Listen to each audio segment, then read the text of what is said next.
Greetings, Earthlings. Hello, how are you? I'm here. I like beer. What's happening? I'm just hanging out on a Saturday. Just been kind of chilling with the family, and had some of my memory come back. You guys, it's crazy. Some of the things I'm starting to remember are just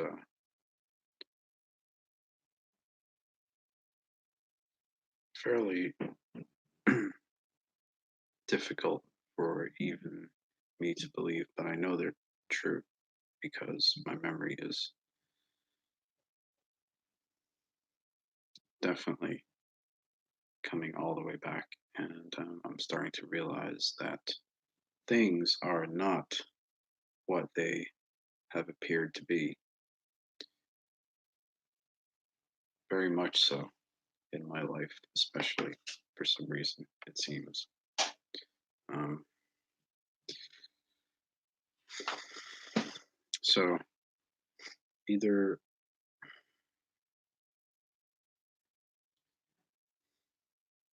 I'm going to do or be part of doing something really amazing yet in my lifetime, or uh, um,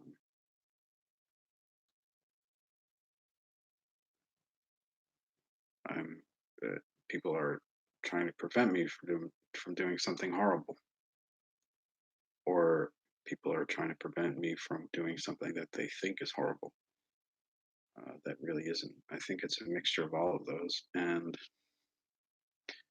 guys, I just want you to know that whoever is out there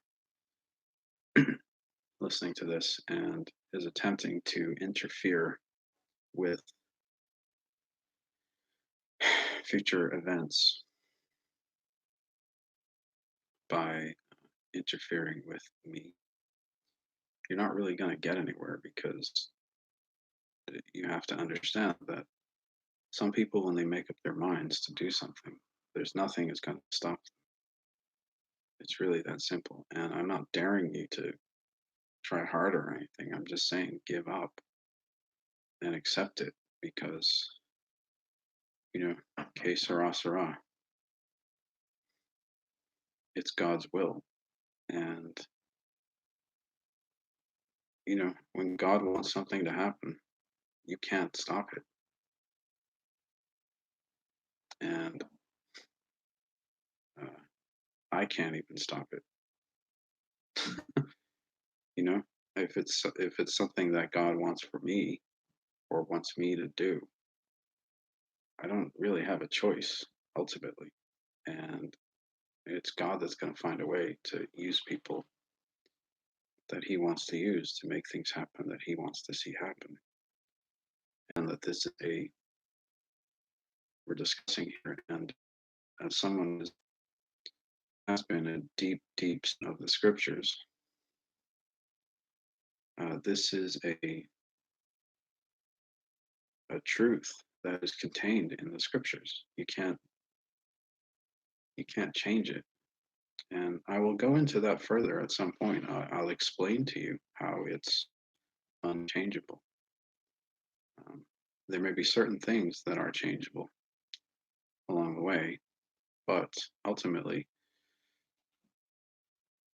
the outcome of things is inevitable.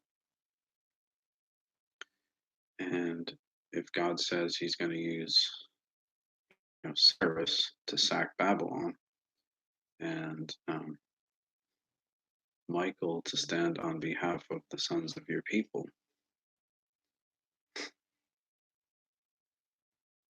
so just get smart and realize that you can't change it. Might as well accept it and work with it. That's the lesson you have to learn. And I don't wish any malice or have any ill will towards anybody. Um, I'm just here to look out for certain people, especially.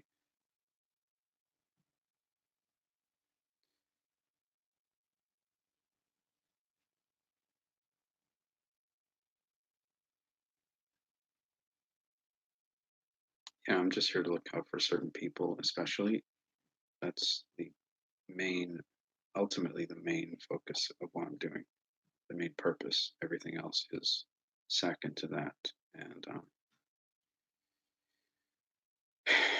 if you have a problem with that, then you have a problem with God, not me. So take it up with Him, not me, and not anybody else. It's between you and Him.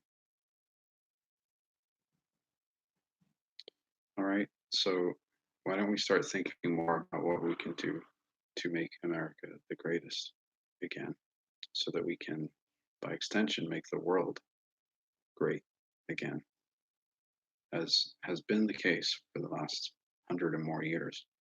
That's how the world works, and um, it's not going to change this century. You might as well get used to it.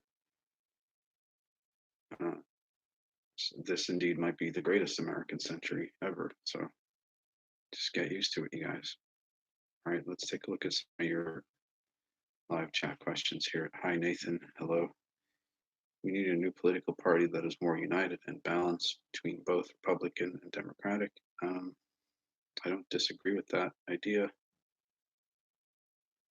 Ultimately, though, I don't think political parties matter that much anymore anyway. And if people are more have more allegiance to a political party than uh, great ideas and good works and outcomes, then frankly they're idiots and they shouldn't be allowed to vote.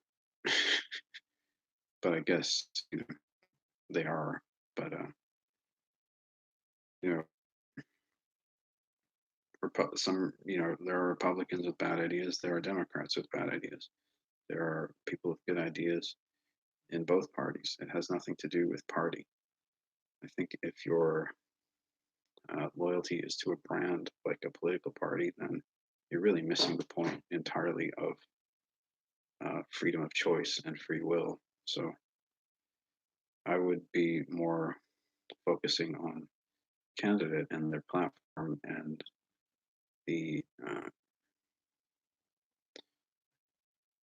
you know whether they can follow through on what they're saying and right and you know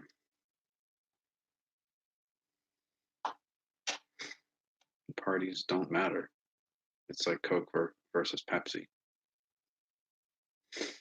Still getting relatively the same thing from either brand. Uh, it's important to look at the individuals within camp, really understand what it is that you're supporting. But yeah, you know, I suppose it would be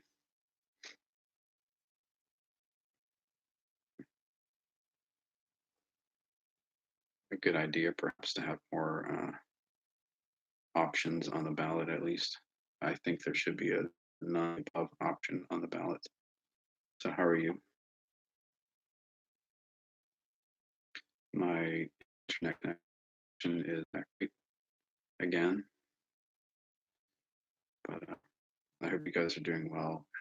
I'm not going to stay on for long. I don't think. Kind of, I'd like to spend some more time with my family while it's still a weekend. But I just came on to say hi. So hi, this is Michael Macintosh. I hope you're having a great weekend, and spend time with your family, hug your kids, call your mom, and say thanks to your dad for busting his ass for you.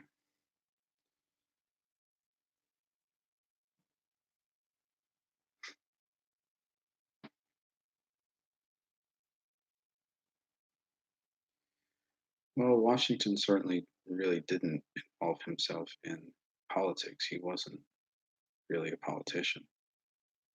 And I tend to, I'm taking that approach, really, frankly, irrelevant when it comes to uh, getting anything done. It's just, you know, it's just another way to conform and present its marketing, basically. That's really all it is. Parties are just niche marketing to people who are effectively too lazy to really think for themselves and trust their party affiliation to think for them and select a candidate. That's lazy. But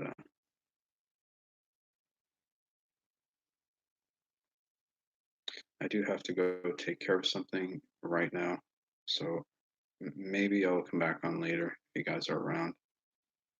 Thank you for stopping in, and talk to you soon.